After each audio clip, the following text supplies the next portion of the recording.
Hey guys, Matt Allen here. Welcome back to Tactical Bassin. Today we're back out on Lake Chickamauga. We're continuing to break down the water here. Today we're going to do it with completely different baits. We're doing something called junk fishing. What's that mean? It means I've got a topwater, a chatterbait, a crankbait, a jig, a creature, and a swim bait tied on. No pattern, no rules. Let's go out on the water and see if we can find some fish.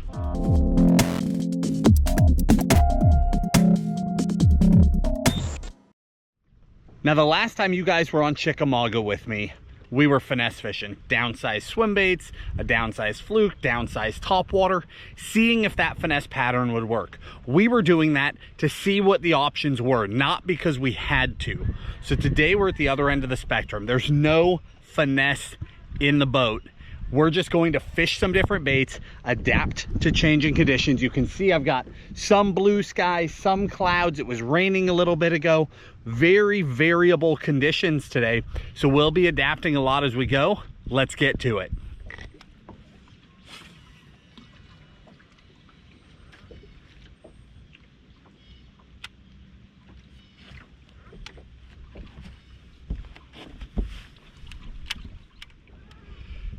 Now, in our last video together on Chick, we were fishing pretty shallow water, except at the very end I went out deep. When I went deep, we got some bites right away. So today I'm going to start deep. Now, if we end up back in 3 feet of water, that's where we end up. But to kick this off, I'm sitting on an outside point, right on a deep edge. I'm gonna run a few of these spots, see if there's fish gathered out here on this stuff, and we'll go from there.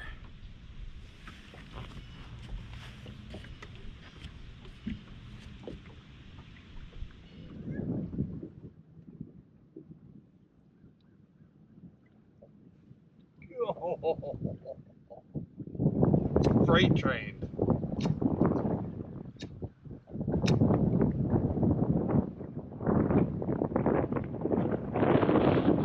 Hopping a tail spinner. It's a Demiki axe blade. Right when I got to the top of the hop, it just got crushed. There we go.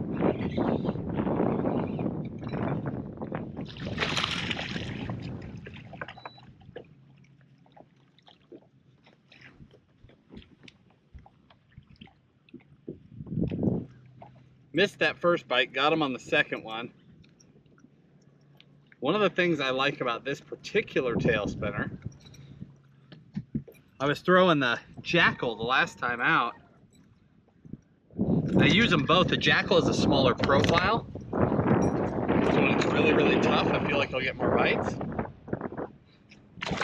But the Demiki has a second hook back there by the blade. Sometimes that makes all the difference. Well, that was cool. Let's see if we can get some more bites.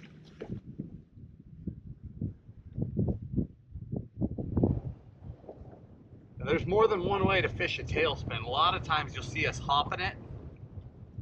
Sometimes I'll reel it up a couple cranks, then let it pendulum. Reel it up, let it pendulum. Sometimes I just make long casts across a flat and just slow reel it just above bottom. All three are very, very effective. It just depends on the fish, depends on the day. Oh, I lost him.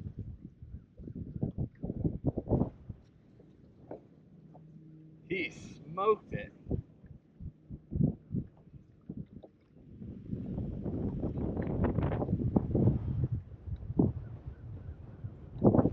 Got him. It was on that stop and go.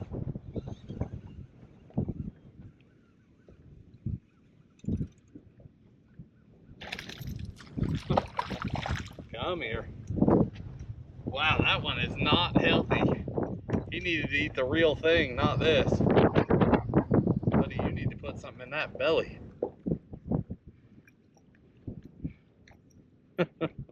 Poor guy. It just showed up right under the boat.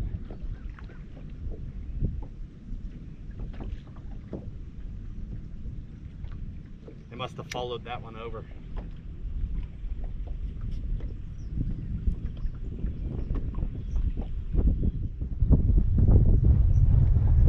I didn't even plan to throw a tailspin today. That wasn't even one of the baits I had tied on. Yellow bass, little tiny guy. That's what followed him up. They all came up under the boat.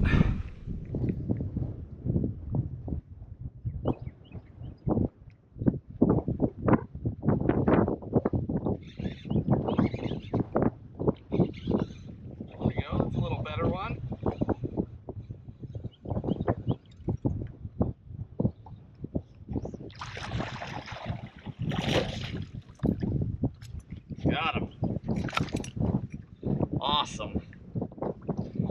Got a school going, guys.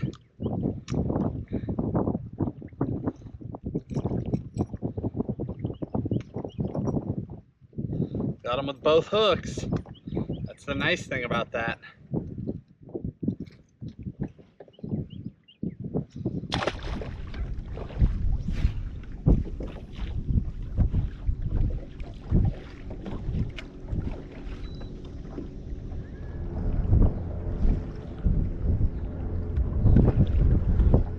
Bit.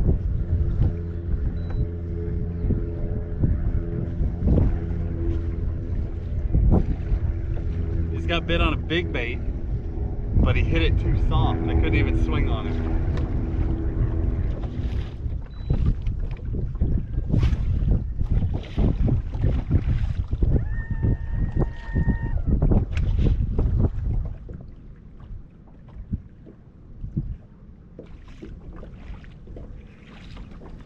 Darn it.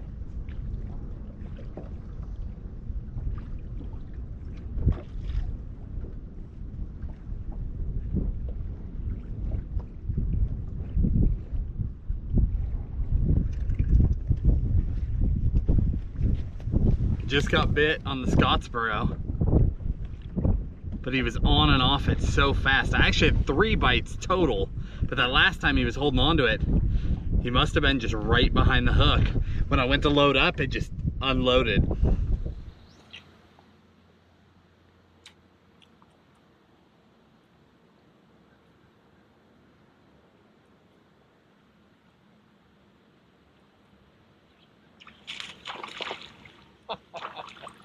Little guy.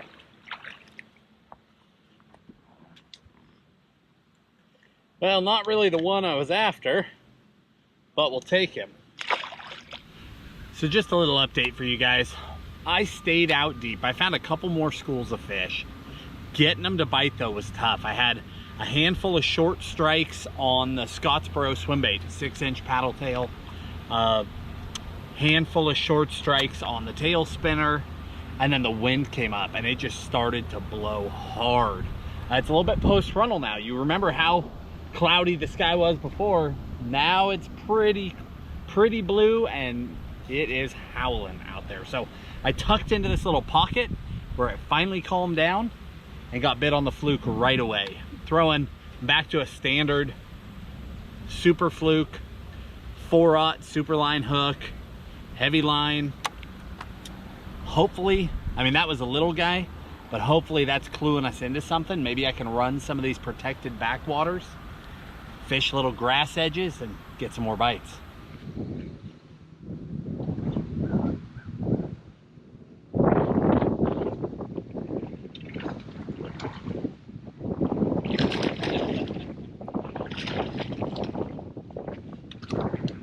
Well, that worked. Looks like we've got a pattern now. Another one on that fluke. He ate right by the boat. Nice. Thinking we spent just a little bit too much time out there deep. It's there, but today there's not a lot of current in the river. They're not pushing a lot of water, and there's a lot of wind. Today's a good day to be tucked up in here shallow.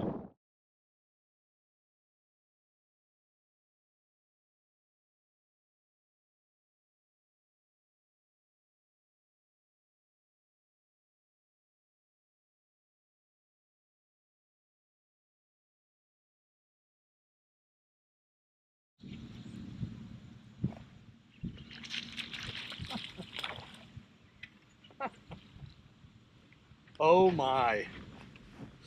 Well, I don't think that's gonna do it.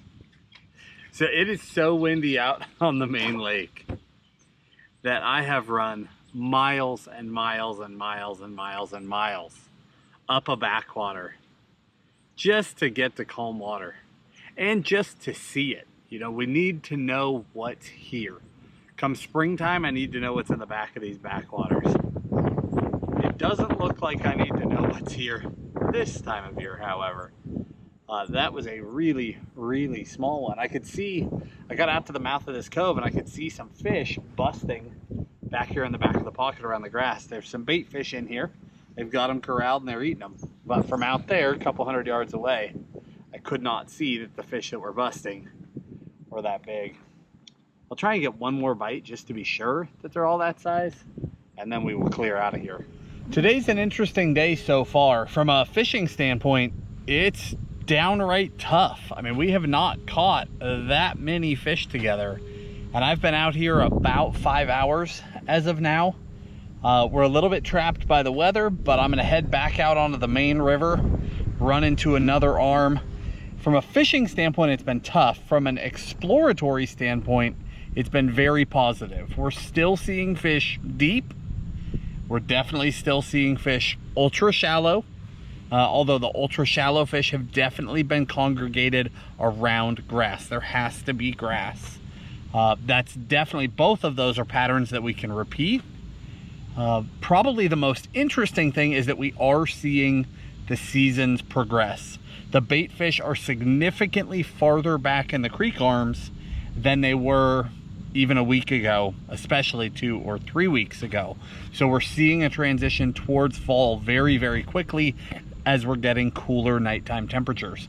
So with that, I'm gonna get back up on pad, run to another spot, hopefully catch some more.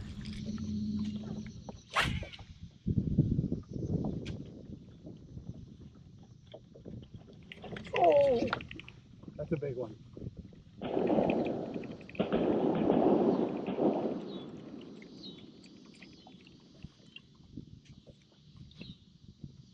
That was a big one.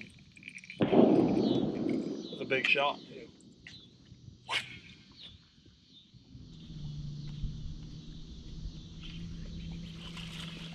Small one.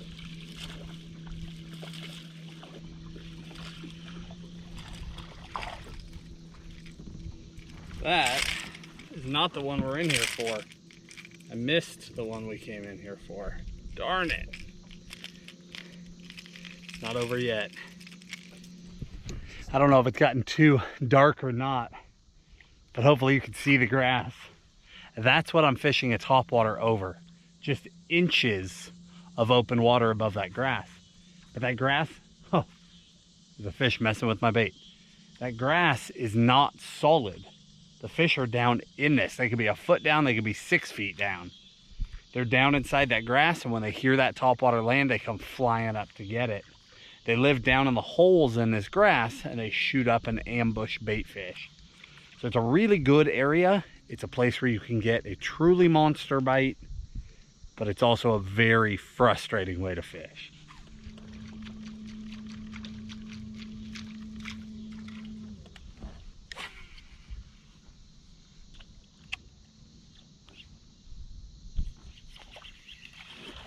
Small one.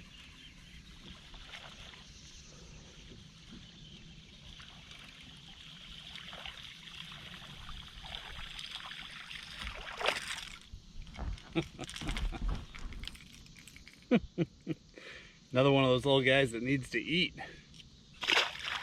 So what I'm fishing back here, guys, is just a giant expansive grass flat. You can see I'm in the middle of nowhere. What you can't see is it's only about this far to the grass. Now I'm in 6 or 7 feet of water, but this entire thing is solid grass, wall to wall. I'm in the back of a pocket. This is not a place that I would normally tell you to fish, because this is one of the places that will drive you insane. Now, big fish live on these flats. They'll be up in the back, and then they pull out to the edge of the grass, and then they sort of work their way back in, chasing bait. The problem is that on a flat this big, It's so expansive they could be anywhere. The only way that you can narrow it down, so the reason I would tell you not to do it is because it can be so frustrating trying to narrow it down. But the only way you can narrow it down is say the entire thing has this much water over the grass. If you can find a spot where that water's this deep over the grass, it can make all the difference. So I'm back here because this is a way that we could get a really big bite. I'm afraid I missed it a couple of fish ago. That was a much, much larger bite. It popped the top water and just didn't hook up. But that fish was why we were here. There's some small ones in here too, but there's a shot at a really, really big one in this sort of an environment. All right, guys, we're gonna end it right here. The river was not kind today. We went from stormy to post-frontal and windy, back to slick calm, and the temperatures are coming back up. It's getting pretty warm and balmy here in the evening. Very interesting day. We did get bit throughout the day. It just wasn't easy. We got one big bite here at the end. Unfortunately, it didn't connect. I was all in trying to get a big one off of this flat. Got my shot and it just didn't happen. That's okay. The important thing today is that we made a lot of headway in dialing in this fishery. The most important thing that happened today, other than just seeing new water, we fished all new water today. Every single spot we stopped was somewhere I had not fished before. The biggest thing today was that we confirmed that yes, here on the Tennessee River on Chickamauga, we have started into the fall transition. Those colder nighttime temperatures the last couple of weeks definitely started the progression. We've got a long way yet to go, but we're going. So if you are in this part of the country, just know, yes, it has begun for you too. If you guys are out west, we haven't forgotten about you guys. We don't have to be there to tell you that 2.5 to 3 weeks ago, your fall transition started. It starts like clockwork everywhere except down on the California Delta. That one will lag behind sometimes. All the others, it has started. So go back, watch that fall transition video if you missed it. But we talked about where those fish are going, how to get ahead of them, and how to catch them. Hopefully that helps you guys. We are making progress. We will be on numbers and big fish very, very soon. This Tennessee River does not play nice this time of year, but we're only a few weeks away from go time. We just want to keep getting it dialed in so we're ready when it happens. I appreciate you guys coming along. Thanks for supporting the channel. You guys in the West, we have not forgotten about you. We're watching the fires. We're so sorry you're going through it. Our families, our friends have all been evacuated in the last couple of weeks. A couple of people have lost homes. Almost everybody else has come out unscathed in the end, but you're not really unscathed. That stuff wears on you. It beats you up. Tim, his family, my family, we've been evacuated so many times the past few years. We know what you guys are going through out there. We're sorry you're going through it. Hang in there. If you can get out on the water, get that mental escape, take the opportunity. If you can't, know that this will pass. Hang in there, guys. If you enjoyed the video, hit the like button, subscribe to the channel, and we'll talk to you soon.